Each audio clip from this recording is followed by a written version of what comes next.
Hello and welcome to all of you. आज हम एक ऐसा न्यूज़ डिस्कस करेंगे जिससे आपको ये समझ आएगा कि भारत की अर्थव्यवस्था दुनिया की चौथी अर्थव्यवस्था कैसे बन गई। अभी हाल ही में नीति आयोग के जो सीईओ हैं, जिनका नाम है BVR सुब्रमण्यम, उन्होंने ये रिवील कर दिया है कि फाइनली भारत की जो अर्थव्यवस्था है वो दुनिया की चौथी सबसे बड़ी अर्थव्यवस्था बन गई है। जापान को पीछे छोड़ दिया है। और कैसे, क्यों, क्या हुआ, ये सब, कितना ग्रोथ कुछ सालों में हमने इंडिया की इकोनॉमी का देखा, ये भी डिस्कस करेंगे। साथ में सबसे इंपॉर्टेंट चीज़ हम ये डिस्कस करेंगे कि टॉप 5 इकोनॉमीज में अब दुनिया के कौन कौन से देश आ रहे हैं। दुनिया में 190 से भी ज़्यादा देश है, हमें पता है। अगर 190 से ज़्यादा देशों में से इंडिया की अर्थव्यवस्था चौथे नंबर पर पहुंच चुकी है तो फिर कैसे पहुंच चुकी है। साथ ही ये भी जानेंगे कि भाई BVR सुब्रमण्यम जी ने और क्या कहा है। ठीक है, बस आप ये पॉइंट याद रखना कि अब भारत की इकोनॉमी दुनिया की चौथी सबसे बड़ी इकोनॉमी बन चुकी है। ठीक है, और ये कोई अनऑफिशियल डेटा नहीं है, ये ऑफिशियल डेटा है। यहाँ पर आप जो डेटा देख रहे हो, इस डेटा को देखने से पहले हम दुनिया की टॉप 5 इकोनॉमीज के बारे में बात कर लेते हैं। अभी तक क्या था, अभी तक सीन ये था कि पहले, एक सेकेंड है ना, अभी तक सीन ये था कि फर्स्ट नंबर पर यूएसए था, दूसरे नंबर पर चाइना था। ठीक है, चीन यानी चाइना। तीसरे नंबर पर जर्मनी था, है ना, अभी तक की बात कर रही हूं मैं। चौथे नंबर पर जापान था और पांचवें नंबर पर इंडिया था। ठीक है, अब इंडिया की अर्थव्यवस्था जापान से अच्छा प्रदर्शन कर रही है और इस चक्कर में इंडिया पहुंच गया है चौथे नंबर पर, जापान आ गया है पांचवें नंबर पर। ठीक है, ये जो पोजीशन है ना, ये जो रैंक है, ये एक्सचेंज हो गया है। जापान नीचे, इंडिया ऊपर आ गया है। आपको ये भी ध्यान रखना है, पहले नंबर पर अभी भी अमेरिका बना हुआ है, दूसरे नंबर पर अभी भी चाइना बना हुआ है, तीसरे नंबर पर अभी भी जर्मनी बना हुआ है। ये अर्थव्यवस्थाएं दुनिया की 3 सबसे बड़ी अर्थव्यवस्था है। चौथे नंबर पर इंडिया आकर के बहुत ही बड़ा एक वो हो गया है, मतलब हमारे लिए बहुत ही अच्छी खुशखबरी है, बहुत ही बड़ी न्यूज़ है ये। पांचवें नंबर पर जापान रह गया है। ये जो आंकड़े हैं, आप इधर जो आंकड़े देख रहे हैं, ये नॉमिनल जीडीपी यानी ट्रिलियन डॉलर में ये आंकड़े आप देख रहे हैं। ये जो 30.51, 19.23, 4.74, 4.187, 4.186, ये जो आंकड़ा आप देख रहे हैं ना, ये ट्रिलियन डॉलर में देख रहे हैं आप ये आंकड़ा। ठीक है, 100 रुपए, 10 रुपए या 19 रुपए, 30 रुपए का आंकड़ा नहीं है, ये ट्रिलियन डॉलर्स का आंकड़ा है।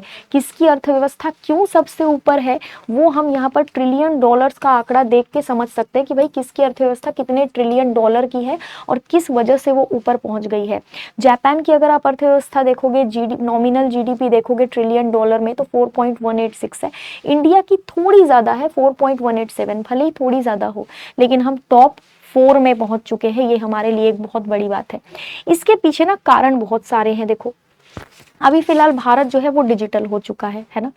डिजिटलाइजेशन एक बहुत ही इंपॉर्टेंट रोल प्ले कर रहा है हमारी इकोनॉमी में। ठीक है, दूसरी चीज, हमारी जो फाइनेंशियल पोजीशन है, हमारी जो फाइनेंशियल स्थिति है, उसको लेकर के भी तरह तरह की नीतियां बनाई जाती है सरकार के द्वारा, जिसकी वजह से हमारा जो फाइनेंशियल स्टेटस है वो काफी ज्यादा स्ट्रांग हो चुका है।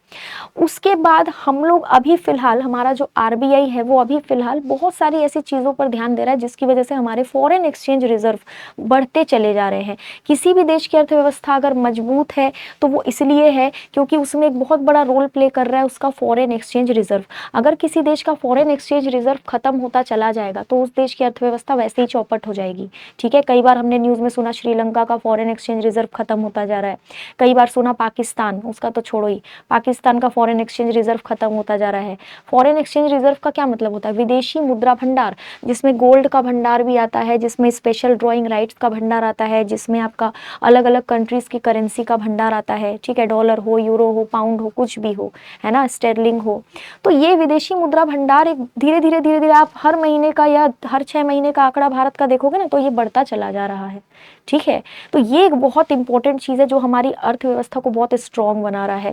फिर टेक्नोलॉजी के मामले में, आर्टिफिशियल इंटेलिजेंसी के मामले में हम अलग अलग सेक्टर्स में अलग अलग काम कर रहे हैं। इंडिया में निवेश बहुत ज़्यादा बढ़ रहा है। अभी आप अगर अभी का देखो, आज का और आज से 10 साल पहले का सिनेरियो आप देखोगे और डेटा चेक करोगे ना, तो आपको ये बहुत क्लियरली समझ आएगा कि जितना इन्वेस्टमेंट भारत में अभी हो रहा है ना, उसका 50% इन्वेस्टमेंट भी आज से 10 साल पहले नहीं होता था। तो इसके पीछे कई कारण हैं। हम धीरे धीरे मॉडर्न होते चले जा रहे हैं, डिजिटलाइजेशन, आर्टिफिशियल इंटेलिजेंसी का यूज़, साथ ही अंतरिक्ष अभियान, ज़्यादा से ज़्यादा अंतरिक्ष अभियान, फिर भारत का जो टूरिज्म सेक्टर है, जो टूरिज्म है भारत का, वो भी बहुत ज़्यादा फल फूल रहा है। ठीक है, इंडिया के टूरिस्ट प्लेसेस को डेवलप किया जा रहा है ताकि भारत की अर्थव्यवस्था मजबूत हो, लोग दूसरे देशों से भारत में घूमने आए, है ना, जिससे कि हमारी इकोनॉमी में और भी ज़्यादा पैसा ऐड हो। ठीक है, हर देश चाहता है कि इंडिया में किसी ना किसी चीज़ को बनाने के लिए, मैन्युफैक्चर करने के लिए यूनिट्स लगाए जाएं, चाहे वो मोबाइल का प्रोडक्शन हो, चाहे वो गाड़ियों का प्रोडक्शन हो। कितने समय से इलॉन मस्क कोशिश कर रहे हैं कि भारत में जो है उनकी इलेक्ट्रिक गाड़ियों को बनाने के लिए बेचने के लिए जो है अनुमति मिले, लेकिन हम चाहते हैं कि पहले मैन्युफैक्चरिंग के लिए वो यूनिट लगाए, यानी बनाए भारत में, ताकि भारत के लोगों को रोजगार मिले, तभी वो उनको बेचने देंगे यहाँ पर गाड़ी। क्योंकि सिर्फ बेचने देंगे तो वो अपना फायदा निकाल के चले जाएंगे, मैन्युफैक्चरिंग यूनिट वो बनाएंगे तो इससे हमारे यहाँ के लोगों को भी रोजगार मिलेगा। ठीक है, तो मतलब हर कोई चाहता है कि इंडिया में उनका सामान बिके, हर कोई चाहता है कि इंडिया में उनका मैन्युफैक्चरिंग यूनिट हो। ठीक है ना, तो ये सारी चीज़ें इंडिया को और ज़्यादा स्ट्रॉन्ग बनाती चली जा रही है। तो यहाँ पर जापान कुछ चीज़ों में अभी पीछे चल रहा है, जिसकी वजह से उसकी अर्थव्यवस्था थोड़ी सी डाउन हो गई है। भारत की इकोनॉमी पिछले 10 साल में कितना ग्रो कर गई है, ये आप देखोगे तो चौंक जाओगे, 105%।